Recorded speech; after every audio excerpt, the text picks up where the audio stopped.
মানুষকে আমি বহু টেনশন দিয়ে সৃষ্টি করেছি, আমি তাকে দুর্বল করে সৃষ্টি করেছি। ইন্নাল ইনসানা খুলিকা হালুআ ইযা মাসসাহুশ শাররু জাযুআ ওয়া ইযা মাসসাহুল খায়রু মানুআ। মানুষ খুবই টেনশন প্রবণ, তার মধ্যে প্রচুর অস্থিরতা থাকবে। যুবকরা ভালো করে শুনে যাবেন আজকের কথা। প্রচন্ড অস্থিরতা থাকবে। আমি কি করব, ব্যবসা করব, চাকরি করব, পড়াশোনা করব, কোনো কিছুই তো ভালো লাগতেছে না। বিয়ে শাদীর বয়স চলে যায়, বিয়ে শাদী করতে পারছি না, অথবা আপনাদের মেয়েদেরকে বয়স হয়ে যাচ্ছে, এখনো মেয়েদেরকে বিয়ে দিতে পারছেন না, এত টেনশন। আল্লাহ আগেই বলে দিচ্ছেন ইন্নাল ইনসানা খুলিকা হালুআ। মানুষ তুমি কেবল টেনশনে থাকবে, কেবল টেনশন, কেবল এনজাইটি থাকবে, তোমার কেবল বিপর্যয়, কেবল দুশ্চিন্তা, কেবল দুর্ভাবনা, এগুলো সব কিছু থাকবে। বাঁচার একটাই মাত্র উপায়, তা হচ্ছে ইল্লাল মুসাল্লিন। সফলতা তো কেবল কাদের জন্য? নামাজীদের জন্য। কদ আফলাহাল মুমিনুন আল্লাযীনা হুম ফি সলাতিহিম খাশিউন। কেবলমাত্র সফল হবে মুমিনরাই যাদের সালাতের মধ্যে তারা হচ্ছে প্রচন্ড বিনয়ী, এবং সালাতের মধ্যে তারা প্রচন্ড আন্তরিক, সালাতের মধ্যে তারা কেবলমাত্র আল্লাহ সুবহানাহু ওয়া তাআলাকে তারা স্মরণ করে, অন্য কোনো কিছু না। রিজিক দেওয়ার মালিক কে? রিজিক কি আল্লাহ আপনাকে দেবেন না? রিজিক কোত্থেকে আসে? রিজিক কি জমিনে নাকি? রিজিক কোত্থেকে আসে? ওয়া ফিস সামাই রিজকুকুম ওয়া মা তুআদুন। আল্লাহ বলছেন ওয়া ফিস সামাই রিজকুকুম, আসমান থেকে রিজিক আসে। রিজিক আসে কোত্থেকে? আসমান থেকে রিজিক আসে। রিজিক জমিনে থেকে, জমিন থেকে আসে না। অতএব ফয়সালা হয় আসমানে। সেই ফয়সালা আসমান ওয়ালা যিনি আছেন, আসমানের যিনি মালিক, সেই মালিকের কাছে রিজিক চাইতে হবে। আদারওয়াইজ কোন রিজিক পাবেন না, আদারওয়াইজ রিজিক পাবেন না। এমনও হতে পারে আপনি বহু কিছুর মালিক, কিন্তু এগুলো আপনার জন্য রিজিক না, এগুলো অন্য কারোর জন্য করে যাচ্ছেন আপনি সারাদিন রাত পরিশ্রম করে, কিন্তু আপনি নিজে ভোগ করতে পারবেন অন্য কারোর জন্য। এটা এরকম হয় কিনা? আছে কিনা এরকম? এরকম বহু আছে, অসংখ্য আছে। রিজিক দেওয়ার মালিক হচ্ছেন আল্লাহ। আল্লাহ তাআলা এই জন্যই তিনি বলেছেন, কোরআনে তিনি বলেছেন, আমি তো তোমার কাছে রিজিক চাই না, ইন্নাল্লাহু ওয়ার রাজ্জাকু যুল কুওয়াতিল মাতিন। রিজিক দেন কে? আল্লাহ তাআলা। আমি তো তোমার কাছে রিজিক চাই না। হে বান্দারা, লা তাকতুলু আওলাদাকুম খাশিয়াতা ইমলাক নাহনু নারযুকুকুম ওয়া ইয়্যাকুম নাহনু নারযুকুহুম ওয়া ইয়্যাকুম। তোমাদের সন্তানদের রিজিকও আমি দেই, টেনশন করার কোনো কারণ নাই। সন্তান হলে রিজিক দেয় কে? আপনার টেনশন করার কোনো কারণ আছে? সন্তান যিনি দেন তিনি কি রিজিক দেন না? এই জন্য সহিহ বুখারী হাদিসে রাসূলুল্লাহ সাল্লাল্লাহু আলাইহি ওয়াসাল্লাম বললেন, মনে ভালো করে শুনুন, যখন একজন মায়ের সন্তান জন্ম দেওয়ার যখন ইস্যু আসে, তখন আল্লাহ তাআলা এক বিন্দু পানি মায়ের গর্ভের মধ্যে গিয়ে এখানে কি করেন? ওখানে স্থাপন করে দেন। এক বিন্দু পানি সেখানে স্থাপন করে দেন। তারপর এই পানিটি এটাকে নুতফা আকারে থাকে 40 দিন। সহিহ হাদিসে এসেছে কতদিন? 40 দিন নুতফা আকারে থাকে। নুতফা মানে ড্রপ অফ ওয়াটার, পানি আকারে থাকে। তারপর এটা কি হয়ে যায়? আলাকা। আলাকা হয়ে যায়, এটি আরো 40 দিন পর্যন্ত। আলাকা মানে হচ্ছে রক্তপিণ্ড। এই যে পানি ওইখানে গিয়ে জমা হয়েছে না মায়ের গর্ভে, এই পানিটা 40 দিনের প্রথম 40 দিন পানি আকারে থাকে, এরপরে 40 দিন এটা কি আকারে থাকে? আলাকা। আলাকা, আলাকা মানে হচ্ছে ব্লাড ক্লট। এখানে যারা কেমিস্ট্রি পড়েছেন আপনারা জানেন, বায়োলজি যারা পড়েছেন তারা জানেন, ব্লাড ক্লট রক্তপিণ্ড, এটা রক্তের মতো হয়। এবং এই জন্য দেখবেন কোন মায়েদের যদি তাদের যদি ধরেন ওই 2-3 মাসে যদি তাদের কোনো অ্যাবর্শন হয়ে যায়, অর্থাৎ যদি তাদের যদি মিসক্যারেজ হয়ে যায়, তখন দেখবেন কেবল রক্ত, ওইখান থেকে একটা রক্তপিণ্ড কেবল বাইর হয়, আর কিছু না, একটা রক্ত। তারপরে কি হচ্ছে? তারপরে এখানে একটা মাংসের টুকরো, মুদগা, মুদগাতান। এরপর আল্লাহ তাআলা এটাকে মুদগা করে দেন, একটা মাংসপিণ্ড। এরপরে কি? সুম্মা জাআলনাহু খালকান আখারা ফাতাবারাকাল্লাহু আহসানুল খালিকিন। এরপরে তার প্রথম গজায় কি বলেন তো? প্রথম কি গজায়? এই যে এটার নাম কি? কান। কান প্রথম গজায়, কান। তার শরীর অঙ্গ প্রত্যঙ্গগুলো এখন ডেভেলপ করতে থাকে। প্রথম যেটা ডেভেলপ করে এটার নাম হলো কান। এই জন্য সন্তান যখন পেটে থাকে তখন মায়েদেরকে কি করতে হয় বলেন তো? কোরআন তেলাওয়াত করতে হয়, কোরআন তেলাওয়াত শুনতে হয়, ভালো কথা বলতে হয়, ভালো কথা শুনতে হয়। এগুলো করলে ওই যে সন্তান যে পেটের মধ্যে আছে ওর কানে সর্বপ্রথম কোরআনের আওয়াজ যায়, এবং এই সন্তানগুলো তখন আল্লাহওয়ালা হয়ে যায়। আদারওয়াইজ এগুলো সব কি হবে? গান শুনতেছে, এরপরে এগুলো বাইর হয়ে তারপরে ডিস্কো ড্যান্সার করা শুরু করে দেবে। দেখেন না এখন পোলাপাইন 2 বছরের বাচ্চা মোবাইল হাতে না দিলে কি খায় না। কোত্থেকে শিখলো এটা? কে শিখিয়েছে তাকে? এগুলো ওইখান থেকে শিখে এসেছে, ওইখান থেকে শিখে এসেছে। আপনার সন্তানকে আপনি কি শেখাচ্ছেন? যে ওইটা আমার আলোচনার বিষয় না। আমি বলছি যে আল্লাহ সুবহানাহু ওয়া তাআলা এই যে 3 মাস এই যে 40 দিন 40 দিন 40 দিন 3 40 কত? 120 কয় মাস হয় বলেন? 4 মাস। 4 মাস পরে এরপরে আল্লাহ সুবহানাহু ওয়া তাআলা একজন ফেরেশতাকে পাঠান এবং তাকে নির্দেশ প্রদান করেন যে এই শিশুটির জন্য, এই যে সন্তানটি আসবে, এই সন্তানের জন্য 4টা জিনিস লিখে দাও। বিকাতবি আরবা আশিয়া, 4টা জিনিস তার জন্য যেন লিখে দেওয়া হয়। 1 নম্বর হচ্ছে তার লিখে দেবে তার রিজিক কি হবে এই জমিনে, সে কি খাবে, কি করবে না করবে, কতটুকু, এগুলো তার রিজিক লেখা থাকে। এবং 2 নম্বরে লেখা থাকে কি তার আজল, সে কতদিন এই পৃথিবীতে বাঁচবে, এগুলো তার লেখা থাকে। এবং 3 নম্বরে লেখা থাকে ওয়া আমালুহু, সে কি কাজ করবে। এবং 4 নম্বরে লেখা শাকিয়ুন আম সাঈদুন, সে কি জান্নাতি নাকি জাহান্নামী, এগুলো ওইখান থেকে আল্লাহ তাআলা নির্ধারণ করে দেন। আমি যে কথা বলছিলাম, রিজিক আল্লাহ সুবহানাহু ওয়া তাআলা সৃষ্টির আগেই নির্ধারণ করে দেন কিনা বলেন তো? দেন না? আওয়াজ করছেন না কেন? দেন কিনা? তাহলে আপনার রিজিক নিয়ে এত টেনশন কেন? রিজিকের মালিক যিনি, টেনশন তো যদি করতে হয় তাহলে তার করবার কথা নাকি? রিজিক নিয়ে তো আপনার কোনো টেনশন নাই। তিনি যদি আপনাকে উন্মুক্ত ভাবে দিতে চান, এই ক্ষমতা তার নাই? রাসূলুল্লাহ সাল্লাল্লাহু আলাইহি ওয়াসাল্লাম বলেন, আল্লাহ সুবহানাহু ওয়া তাআলা বলেন, ইন্নী কাসামতু সলাতা বাইনি ওয়া বাইনা আবদি নিসফাইনি ওয়া লিআবদি মা সাআলা, আমি নামাজকে আমার মাঝে এবং আমার বান্দার মাঝে কি করে দিয়েছি, ভাগ করে দিয়েছি, এবং নামাজে দাঁড়িয়ে আমার বান্দা আমার কাছে যা চায় আমি তাকে তাই প্রদান করব। বুঝেন নাই?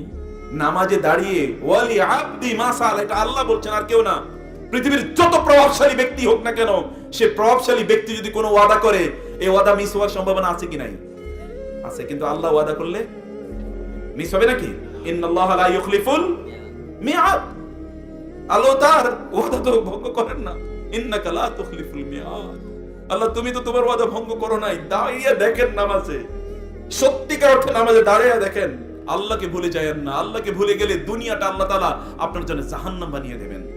ومن أعرض عن ذكري فإن له معيشة ضنكا ونحشره يوم القيامة أعمى قال رب لم حشرتني أعمى وقد كنت بصيرا قال كذلك أتتك آياتنا فنسيتها وكذلك اليوم تنسى। হৃদয় ফেটে যাওয়ার কথা যদি আপনি বুঝতে পারতেন, প্রিয় ভাইরা, ফেটে যাওয়ার কথা। ওমান আ'রাদ আন যিকরি, আমার নামাজ থেকে যে মুখ ফিরিয়ে নেবে, ফাইন্না লাহু মাঈশাতান দনকা, আমি এই দুনিয়ার জীবনটাই তার জন্য কঠিন করে দেব। দুনিয়ার জীবন কঠিন করে দেব। কি আপনি যদি যারা আল্লাহ ওয়ালা দিনদার, যদি তাদের জীবনটা দেখতেন, তারা কি জান্নাতের মধ্যে আছে। আর যারা অনেক সম্পদ, অনেক ক্ষমতার অধিকারী, ওদের দিকে তাকিয়ে দেখেন, ওদের ঘুম নাই, নিদ্রা নাই, ডায়াবেটিস, ব্লাড প্রেসার, ক্যান্সার, হার্টের ডিজিজ, অথবা কি কিডনি ফেইল, এমন কোন রোগ নাই যে রোগ দিয়ে আল্লাহ তাআলা পূর্ণ করে দেন নাই। দুনিয়াটাই ওর জন্য জাহান্নাম। বুঝেন নাই? দুনিয়াটাই তার জন্য জাহান্নাম। কিন্তু যারা আল্লাহ ওয়ালা, তাদের জন্য দুনিয়াটাই কি আল্লাহ তাআলা তার জন্য জান্নাতের মতো করে দিয়েছেন। এইরকম যে, কারণ দুনিয়াতে সে আল্লাহ ভালোবাসা পেয়েছে, ওই ফিল, এটা কেবলমাত্র দুনিয়ার সাজসজ্জা, অনেক কিছু সম্পদ, ক্ষমতা, এগুলোই শোনা। ইয়া আইয়াতুহান নাফসুল মুতমাইন্নাহ ইরজিই ইলা রাব্বিকি রাদিয়াতাম মারদিয়া, একটা ইতমিনান। ইব্রাহিম আলাইহিস সালাম বললেন, যখন তিনি বললেন রব্বি আরিনি কাইফা তুহিল মাউতা, ক্বালা আওয়ালাম তুমিন, ক্বালা বালাক ওয়ালাকিন লিয়াতমাইন্না কলবি, আমার অন্তরের একটা ইতমিনান দরকার, একটা প্রশান্তি দরকার। আমি প্রশান্তিটা কেবলমাত্র অর্জন করতে চাই। এই প্রশান্তি কেবলমাত্র আল্লাহর সামনে দাঁড়ালে অর্জন হয়। এটা অন্য কোথাও, অন্য কোনো জায়গায় আপনি কিচ্ছুর মধ্যে এটা পাবেন না। অন্য কোথাও আপনি এটা পাবেন না, প্রিয় ভাইরা। এই যে যুবকরা অনেকে আমাদেরকে এসে বলে তাদের জীবনে অনেক সমস্যা, অনেক সংকট, এই যে আপনারা বলেন অনেক সমস্যা, অনেক সংকট। আল্লাহ তাআলা বলেন কদ আফলাহাল মুমিনুনা আল্লাযীনা হুম ফি সলাতিহিম খাশিউন, মুমিনরা সফল হবে। তাহলে ব্যর্থ হয় কেন মুমিনরা? বুঝেন নাই কথা? আল্লাহ তাআলা বলছেন মুমিনরা সফল, আর আপনি এসে বলছেন কি আমি ব্যর্থ। কিভাবে হলো তাইলে? ব্যর্থতার তাহলে মূল কারণ কি? মূল কারণ হচ্ছে ওই যে ওইটাই, মূল কারণ ওইটাই, তারা তাদের সালাতের মধ্যে নাই, তারা তাদের নামাজের মধ্যে নাই। রাসূলুল্লাহ সাল্লাল্লাহু আলাইহি ওয়াসাল্লাম বলেছেন আস-সালাতু নূরুন, নামাজ কি? নামাজ কি? আলো। আলো কোথায়? আলো দুনিয়ায় আলো, আখিরাতেও আলো। বুঝেন নাই? দুনিয়ায় আলো, আখিরাতেও আলো। দুনিয়ার আলোর কথা বলি, আখিরাতের কথা আমি একটু পরে বলছি। সালাত কিভাবে আপনার জন্য আলো হবে, প্রিয় ভাইরা? চারিদিকে অন্ধকার, কেবল চোখে অন্ধকার দেখতেছেন, এরকম লোক আছে না বলে কেবল ভাই চোখে অন্ধকার দেখতেছি। চোখে কেবলমাত্র কি পোকা জানা বলো এটাকে, জোনাকি পোকা দেখছি, অথবা চোখে কেবলমাত্র মরিচিকা দেখছি, কেবলমাত্র মরিচিকা দেখছি, ধুধু ধুধু এরকম দেখছি। কোন মুমিনের জন্য চোখে কোনোদিন ধুধু দেখার প্রশ্ন আসে না, কারণ as-salatu নূরুন, সালাত নামাজ তার জন্য আলো, নামাজ তার জন্য আলো। কোন অন্ধকার তাকে কোনোদিন ডেকে দিতে পারে না। রাসূলুল্লাহ সাল্লাল্লাহু আলাইহি ওয়াসাল্লাম তার যখন টেনশন হতো, তখন তিনি কি করতেন বলেন তো? তিনি বেলালকে বলতেন আকিমিস সালাত আরিহনা বিহা বেলাল। বেলাল একটা টেনশন সামনে দেখতে পাচ্ছি, ইম্প্যান্ডেন্ট ডেঞ্জার, একটা বিপদ দেখতে পাচ্ছি, নামাজের ব্যবস্থা করো, নামাজে দাঁড়িয়ে যাই, নামাজে দাঁড়িয়ে গেলে আমার এই সমস্যা সমাধান হয়ে যাবে। এবং তাই হয়েছে, তাই হয়েছে। বদরের যুদ্ধ, বিশাল বড় বাহিনী, 1000 সৈন্যবাহিনী, সেখানে তাদের যেই অস্ত্র শস্ত্র এবং হিউজ ট্রেনিং প্রশিক্ষিত সৈন্যরা সেখানে আসলো। আর এখানে কেবলমাত্র রাসূল সাল্লাল্লাহু আলাইহি ওয়াসাল্লাম যাদেরকে নিয়ে গেলেন তাদের কাছে মাত্র 2টা ঘোড়া আছে। ঘোড়া কয়টা বলেন তো? মাত্র 2টা। ওদের ওইখানে কিন্তু ভরপুর। আর এখানে তাদের তলোয়ার মাত্র 2-3টা আছে, আর কিচ্ছু নাই। এই লোকগুলো অধিকাংশই দুর্বল, অধিকাংশই দুর্বল। কারণ এরা মক্কায় কি ছিল? অধিকাংশ এখানে তারা স্লেভ, কৃতদাস হিসাবে তারা ছিল। এত দুর্বল সাহাবীদেরকে নিয়ে তিনি গেলেন যুদ্ধের ময়দানে। তিনি বললেন, সালাতের মধ্যে তিনি দাঁড়িয়ে গেলেন। সালাত শেষ করে তিনি আল্লাহর কাছে প্রার্থনা করছেন, কাঁদছেন, আল্লাহ ইন তুহলিক হাযিহিল ইসওয়াবা লা তু'বাদ ফিল আরদি আবাদা। আল্লাহ, যদি এই ছোট্ট কয়েকটা লোকের নিয়ে আমি যুদ্ধের ময়দানে এসেছি বিশাল বড় বাহিনীর বিরুদ্ধে, যদি এরা আজকে পরাজিত হয়, এই জমিনে তোমার নাম নেয়ার আর কে থাকবে আমি বুঝতে পারছি না। আল্লাহ সুবহানাহু ওয়া তাআলা, তিনি আল্লাহর কাছে দোয়া করছেন আর কাঁদছেন। তার মাথা থেকে কাপড় যেটা ছিল এটি কান্নার কারণে পড়ে গেছে। আবু বকর রাদিয়াল্লাহু তাআলা পিছন থেকে এসে কাপড়টা উঠিয়ে দিয়ে বলেন, ইয়া রাসূলুল্লাহ, যথেষ্ট, আপনার দোয়া অলরেডি আসমানে কবুল হয়ে গেছে। এবং এরপরে দেখেন না, যুদ্ধের ময়দানে গিয়ে ওই কুরাইশের বিশাল বড় বাহিনী ওইখানে দাঁড়াতেই পারে নাই। সেখান থেকে তারা পালিয়ে যেতে বাধ্য হয়েছে। ডিভাস্টেটিং ডিফিট, এমন একটা পরাজয় যে পরাজয় ইতিহাসের জন্য টার্নিং পয়েন্ট। যদি সেই দিন ইসলাম সেখানে পরাজিত হতো, মুসলিমরা পরাজিত হতো, কি হতো আল্লাহ তাআলাই ভালো জানেন। কিন্তু আল্লাহ সুবহানাহু ওয়া তাআলা সালাত দেখেছেন না, রাতের বেলা রাসূল সালাত আদায় করেছেন, সালাত আদায় করে আল্লাহর কাছে প্রার্থনা চেয়েছেন। এটা এমন একটা ইবাদত যে ইবাদত কোনো অবস্থায় ছাড়া যায় না। এই যে ব্যর্থতার কথা আমি বলি, ইয়াং জেনারেশন যারা আছেন এখানে, যারা শুনছেন, শুনবেন, সালাতের কাছে আসেন। আল্লাহ সুবহানাহু ওয়া তাআলা তো সফলতা দুনিয়া এবং আখিরাতে মুমিনদের জন্য রেখেছেন। যে ব্যক্তি মুমিন না, তার জন্য সফলতা আসবে কোথা থেকে? সূরাতুল মুনাফিক, রাসূলুল্লাহ সাল্লাল্লাহু আলাইহি ওয়াসাল্লাম প্রতি জুমায় এটা কেন পড়তেন? এমনি পড়তেন নাকি? এমনি পড়তেন নাকি? ওই যে সামনে যারা আছে তাদেরকে সতর্ক করে দেয়া, ইযা জাআকাল মুনাফিকুন, মুনাফিকরা এসে আপনার কাছে বলে, ইন্নাকা লা রাসূলুল্লাহ, সত্যিকার করে বলছি, আল্লাহর কসম করে বলছি, আপনি আল্লাহর রাসূল। কিন্তু আসলে আল্লাহ বলছেন, আল্লাহু ইয়াশহাদু ইন্নাল মুনাফিকিনা লাকাযিবুন, আল্লাহ সাক্ষী দিচ্ছেন যে মুনাফিকরা মিথ্যুক। ওদের চেহারা দেখলে, কথাবার্তা শুনলে, ছবি দেখলে, নামাজে আসলে আপনি মনে করবেন যে কি তারা সত্যিকার অর্থে খুবই ভালো, আসলে না। যখন তারা নামাজে দাঁড়ায় তখন তারা কি? অলস। নামাজে দাঁড়ায় কি অবস্থায়? অলস অবস্থায় নামাজে দাঁড়ায়। নামাজে দাঁড়িয়েছে, হাই উঠে। আল্লাহর সামনে, আপনি প্রধানমন্ত্রীর সামনে গিয়ে একটা হাই তুলে দেখেন তো আপনার 14 গোষ্ঠী পর্যন্ত কি করে দেয়। কথা বুঝেন নাই? যায়া দেখেন তো এরকম প্রভাবশালী কোন ব্যক্তির সামনে দায়া একেবারে কোড়ামুড়ি দিলেন, হাই তোলেন, কতগুলো আঙ্গুল ফুটাইলেন, আঙ্গুলই তো ড্যামেজ করে দেয়া হবে। আর আল্লাহর সামনে দাঁড়িয়ে আপনি কিভাবে আঙ্গুল ফুটান? বেয়াদবি তো সীমা থাকা উচিত। মালিকাল মুলক, রাজাধিরাজ, রাজত্বের অধিকারী, সবকিছুর মালিক যিনি, সেই মালিকের সামনে কিভাবে আপনি এরকম বেখেয়াল থাকেন? আপনার নামাজ যে কবুল হয় কিনা এটা আপনি কেমনে বুঝবেন? কিভাবে জানেন? নামাজ পড়লেই তো হইল না। মুনাফিকরা তো নামাজ পড়েছে, এবং নামাজ পড়েছে এরকম না, তারা কিন্তু সাধারণ নামাজ পড়ে নাই, তারাও কিন্তু একেবারে সামনের কাতারে হয়তো বা ছিল, এরকমও ছিল। কিন্তু তাদের সালাতের মধ্যে কি ছিল না? তাদের মনোযোগ ছিল না। সালাতের মধ্যে তারা কি করে তারা জানে না। আপনার নামাজের মধ্যে আপনি কি করেন? যে নামাজ ইবাদত তো এতটুকুই করে নামাজ, তাও কয় ওয়াক্ত পড়ে, কয় ওয়াক্ত পড়ে না। যেই কয় ওয়াক্ত পড়ে, ওয়াকাদিমনা ইলা মা আমিলু মিন আমালিন ফাজআলনাহু হাবাআম মানসুরা, একদল ব্যক্তির অনেক আমল, আল্লাহ বলবেন যে আমলগুলো গিয়ে দেখলাম একটাও কি এগুলো গ্রহণ করার মতো, সবগুলো আমি ছুঁড়ে ফেলে দেব, সবগুলো আমি তুলার মতো, ধুলার মতো এগুলোকে উড়িয়ে ফেলে দেব। এগুলো একটাও গ্রহণযোগ্য নয়, একটাও গ্রহণ করার মতো নয়। নামাজ পড়বেন, নামাজের জন্য, সালাতের জন্য তো অনেক কন্ডিশন আছে, অনেক কন্ডিশন আছে। সেই কন্ডিশন আপনি ফুলফিল করছেন কিনা? আপনি নামাজ যখন দাঁড়িয়েছেন, নামাজের মধ্যে আপনি কি করেন? অধিকাংশ লোক সালাতে কি পড়ে এটা ঠিকই জানে না। সালাতে যখন সে দাঁড়ায়, সালাত যে কিভাবে আল্লাহ রাসূলের সুন্নাহ হিসেবে কিভাবে নামাজ পড়বে, সেই সুন্নাহই তো জানে না। অধিকাংশ লোক জানেই না সুন্নাহ এভাবে কিভাবে সালাত আদায় করবে। অধিকাংশ লোক তাদের ওযুটাই আজ পর্যন্ত ঠিক মতো জানে না। আছে কিনা? ওযুর মধ্যে ঘাড় মাসে করা ফরজ না ওয়াজিব? হ্যাঁ, দেখেছেন? ওযুর মধ্যে ঘাড় মাসে করা কি? মাশাআল্লাহ, ভালোই। ওযুর মধ্যে, ওযুর আগে কি করতে হয় বলেন তো? বিসমিল্লাহ বলে ওযু করতে হয়। তারপরে কি করতে, মেসওয়াক করা লাগে না ওজুর আগে? লাউলা আশুক্কা আলা উম্মতি লাআমারতুহুম বিসওয়াকি ইনদা কুল্লি সালাতিন, আমি যদি আমার উম্মতের জন্য কষ্ট মনে না করতাম তাহলে প্রত্যেক নামাজের আগে ওযু করাটাকে ওদের জন্য, প্রত্যেক নামাজের আগে মেসওয়াক করাটাকে ওদের জন্য ফরজ বানিয়ে দিতাম। এটা সাধারণ কথা। কেন এই কথা? ঘটনাটা হলো রাসূলুল্লাহ সাল্লাল্লাহু আলাইহি ওয়াসাল্লাম বললেন, কেউ যদি নামাজের আগে সে কি করে, মেসওয়াক করে, তাইলে নামাজে দাঁড়িয়ে সে কোরআন তেলাওয়াত করে, তার কোরআন তেলাওয়াতের সময় ফেরেশতা তার মুখের সাথে মুখটা এরকম লাগিয়ে দেয়, এবং যখন সে কোরআন তেলাওয়াত করে ওই কোরআন তেলাওয়াতটা গিয়ে ফেরেশতার পেটের মধ্যে গিয়ে ঢুকে। কোথায় ঢুকে বলেন তো? ফেরেশতার পেটের মধ্যে। আপনি একটা ফেরেশতারে এরকম টাকা আপনার সামনে আনতে পারবেন আপনার কথা শোনানোর জন্য? গোটা পৃথিবী পে করতে পারবেন না। কিন্তু আপনি কেবল মেসওয়াক করেন, ফেরেশতারা আপনার মুখের সাথে মুখ লাগিয়ে রাখে, যে লোকটা কোরআন তেলাওয়াত করছে ওর মুখের তেলাওয়াতটা জমিনে ঢোকার আগে আমার পেটের মধ্যে যাক। এরকম একটা মর্যাদা। এই জন্য করতে হয় আমাদেরকে। কত ধরনের ইবাদত আছে।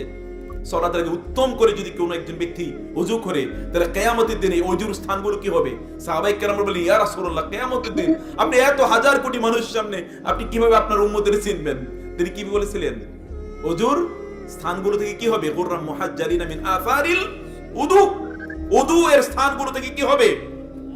আলো বিচ্ছুরিত হবে। সে আলো দেখে আমি বুঝতে পারবো যে এগুলো আমার উম্মত। ওযুটা যখন করেন, আলা আদুল্লুকুম আলা মা ইয়ামহুল্লাহু বিহিন্নাল খাতায়া ওয়া ইয়ারফাউ বিহিন্নাদ দারাজাত, আমি কি তোমাদেরকে এমন আমলের কথা বলবো না যে আমলের কারণে তোমাদের মর্যাদা আল্লাহ তাআলা আকাশচুম্বী করে দেবেন এবং তোমাদের গুনাহগুলো আল্লাহ তাআলা সব মিটিয়ে দেবেন? সাহাবায়ে কেরাম বলবেন, বালা ইয়া রাসূলুল্লাহ, অবশ্যই। রাসূলুল্লাহ সাল্লাল্লাহু আলাইহি ওয়াসাল্লাম বলেন, ইসবাগুল উযুই আলাল মাকারিহি, কষ্ট হলেও সুন্দর করে ওযু করা। কষ্ট হলেও কি করা? সুন্দর করে ওযু করা। ওযুর ব্যাপারে তো আমরা জানি না, ওযুই তো আমরা ঠিকমতো করছি না, অথবা ওযুর মধ্যে যে আন্তরিকতা থাকা দরকার সেই আন্তরিকতা আমরা মেইনটেইন করছি না। ওযুর মধ্যে যে ইখলাস থাকা দরকার সেটা আমরা করছি না। আলী রাদিয়াল্লাহু তাআলা যখন ওযু করতেন তখনই তার চেহারা লাল হয়ে যেত। তার বন্ধুরা জিজ্ঞেস করতো, লিমাযা তাগায়্যারতা, কেন আপনার চেহারা এরকম লাল হয়ে গেল? তিনি বলেন, ওযু করছি তো আমার রবের সামনে দাঁড়াতে, আমার রবের সামনে দাঁড়াতে গিয়ে যদি কোনো বেয়াদবি হয়ে যায় তাহলে কি হবে? এজন্য আমি প্রচন্ড পরিমাণে ভয়ে আছি, ভয়ে। তাদের ঈমানের, তাদের তাকওয়ার লেভেলটা কোথায় গিয়ে দাঁড়িয়েছে, তার তাকওয়ার লেভেলটা কোথায়? সালাত আদায় করার জন্য তার ছেলে হুসাইন রাদিয়াল্লাহু তাআলা যখন মসজিদে ঢুকতেন তখনই তার চেহারা লাল হয়ে যেত। তখনই চেহারা লাল হয়ে, লোকেরা বলতেন, কি ব্যাপার, চেহারা এরকম লাল হয়ে যায় কেন? তখন বলতেন যে আমি তো আল্লাহর সামনে দাঁড়াতে যাচ্ছি, যদি কোনো বেয়াদবি হয়ে যায় যেমন বাবা তেমন ছেলে। এই জন্য সালফে সালেহ তারা বলতেন, তারাকনা দুনিয়া মা নিআলিনা ইনদা বাবিল মসজিদ, আমরা যখন মসজিদে আসতাম তখন আমরা আমাদের জুতার সাথে দুনিয়া রেখে আসতাম। জুতার সাথে কি রেখে আসতাম? কথাটা বুঝেন নাই আপনারা? জুতার সাথে কি রেখে যেতাম? এখন আপনারা কি মসজিদে দুনিয়া রেখে যান না দুনিয়া নিয়ে যান? পুরা দুনিয়া নিয়ে যান মসজিদে, পুরো দুনিয়া। জুতা তো নিয়ে যাই, গোটা দুনিয়াও আমরা মসজিদে নিয়ে যাই। কিভাবে? নামাজের মধ্যে দাঁড়ালেই সব ধরনের হিসাব নিকাশ মনে পড়ে যায়, সব কথা মনে যায়। কে 30 বছর আগে আপনার কষ্ট দিয়েছিল এটা নামাজের মধ্যে দাঁড়াইলে আপনার মনে পড়ে। কিন্তু তারা বলতেন, তারাকনা দুনিয়া মানে আলিনা ইনদা বাবিল মসজিদ, মসজিদ দরজায় আমরা জুতার সাথে দুনিয়া রেখে আসতাম। এই লোকগুলো কেমন, চিন্তা করে দেখেন তো, এগুলো কেমন? ফেরেশতারাও তো তাদেরকে দেখে কি হওয়া দরকার, অবাক হয়ে যায় ফেরেশতারা। যেমনি ভাবে রাসূলুল্লাহ সাল্লাল্লাহু আলাইহি ওয়াসাল্লাম বলেছেন, ওসমান, ফেরেশতারা আপনাদের দিকে লজ্জা পায়। ফেরেশতারা আপনাকে দেখে কি পায়? লজ্জা পায়। কি লেভেলের ঈমান তাদের! ফেরেশতারা তাদেরকে দেখে লজ্জা পায়। কি লেভেলের ঈমান, কি লেভেলের তাদের ইবাদত! এই লেভেলে তাদের নিজেদেরকে তারা উন্নীত করেছিল। এবার আমি বলছিলাম যে সালাতের মধ্যেই তো বহুত ত্রুটি। আপনি যখন মসজিদে যাবেন, মসজিদ যখন আপনি যান, এই জন্য অনেকেই আছে সালাত ঠিকমতো, সালাতের প্রতি আপনার মুহাফাজা নাই, হেফাজত নাই, সালাতকে আপনি ঠিকমতো বুঝেন না এবং গুরুত্ব দেন না। ফাওয়াইলুল লিল মুসাল্লিন আল্লাযিনা হুম আন সালাতিহিম সাহুন, মুসল্লিদের জন্য ধ্বংস যারা তাদের নামাজের ব্যাপারে উদাসীন। আল্লাহ বাঁচাইছে আপনাদেরকে, আল্লাযিনা হুম আন সালাতিহিম সাহুন বলছেন। যদি আল্লাযিনা হুম ফি সালাতিহিম সাহুন বলতেন তাহলে সব জাহান্নাম ছাড়া কোনো উপায় ছিল না। বুঝেন নাই? আল্লাযিনা হুম ফি সালাতিহিম সাহুন মানে নামাজের মধ্যে ভুল করে, আর আল্লাযিনা হুম আন সালাতিহিম সাহুন মানে নামাজ থেকে উদাসীন, নামাজ সময় মতো পড়ে না, অথবা তারা সব নামাজ ঠিক মতো পড়ে না। এইরকম তাতে আপনারা বাইসে গেছেন। আন্নালে বলতে যদি বলা হতো ফি সালাতিহিম, নামাজের মধ্যে উদাসীন, মানে নামাজের মধ্যে ভুল করে ফেলে, তা নামাজের মধ্যে তো আপনার মনে থাকে না মাঝে মাঝে, আগের রাকাতে কোন সূরা পড়ছেন এটা তো কিছুক্ষণ পরে আর মনে থাকে না। আছে কিনা এরকম? আছে তো। তারপরে আপনার তো মনেই নাই। সালাতে যখন আপনি যাচ্ছেন, সালাতে আযান দিয়েছে, হাইয়া আলাস সালাহ হাইয়া আলাল ফালাহ, ইয়া আইয়ুহাল্লাযীনা আমানু ইযা নুদিয়া লিস-সালাতি মিন ইয়াউমিল জুমআতি ফাসআউ ইলা যিকরিল্লাহি ওয়া যারুল বাই'। যখন আযান দেয় তখন কি করতে হয়? দৌড়াতে হয় মসজিদের দিকে। বুঝেন নাই? কি করতে হয়? দৌড়াতে হয়। আল্লাহ তাআলার জন্য যদি আপনি দৌড়ান, তাহলে আল্লাহ তাআলা আপনার কাছে কিভাবে আসবেন বলেন তো? সেই হাদিসে কুদসিতে আসছে না, রাসূলুল্লাহ সাল্লাল্লাহু আলাইহি ওয়াসাল্লাম বলেন, আল্লাহ তাআলা বলেন যে কোন বান্দা যদি আমার দিকে হেঁটে আসে তাহলে আমি তার দিকে কিভাবে যাই? আর আপনি যদি দৌড়ে যান তাহলে আল্লাহ কিভাবে আসবে? তাহলে আল্লাহ কিভাবে আসবে? আল্লাহ কি এইভাবে আসতে পারেন না? পারেন তো। সেজন্য আপনাকে সেই বিশ্বাস নিয়ে, আল্লাহ ডেকেছেন, আমার রব ডেকেছেন, আমি কিভাবে এই দুনিয়ার মুখে এখানে পড়ে থাকি? বন্ধ করো shut up your shops, your markets, stop your works, business, সবকিছু বন্ধ করে দেন। আপনি ওইখানে গিয়ে দাঁড়ান, আল্লাহর সামনে দাঁড়িয়ে যান, রব তুমি ডেকেছো, আমি কি তোমার ডাকে কি আমি দেরি করতে পারি নাকি? মুসা আলাইহিস সালাতু ওয়াস সালাম কিভাবে এত মাইটি প্রফেট হয়েছেন। মুসা আলাইহিস সালামকে আল্লাহ তাআলা বলেন, তুর পাহাড়ে আসেন, আপনার সাথে কথা আছে, কিন্তু আপনি সাথে সাথে কি আপনার উম্মতের মধ্যে নেতৃস্থানীয় কয়েকজনে নিয়ে আসবেন। তিনি সবাইরে নিয়ে যাওয়া শুরু করলেন, কিন্তু তিনি দিয়েছেন দৌড়, আর সবাই কি করছেন? স্লো যাচ্ছেন।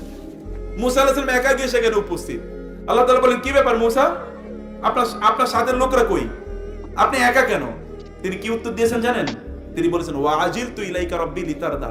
আল্লাহ আপনি ডাকছেন, আমি কি স্লো আসতে পারিনি? ডাকছেন আপনি, আমি কিভাবে আসতে আসি? আমি দৌড় দিছি, আল্লাহ আপনি ডেকেছেন। এটা হচ্ছে রাসূলদের, নবীদের দৌড়। আজান দিয়েছে, আজানের পর একজন মুসলিম, তিনি আল্লাহ ডেকেছেন। একজন মুসলিম অন্য কোথাও থাকতে পারেন না।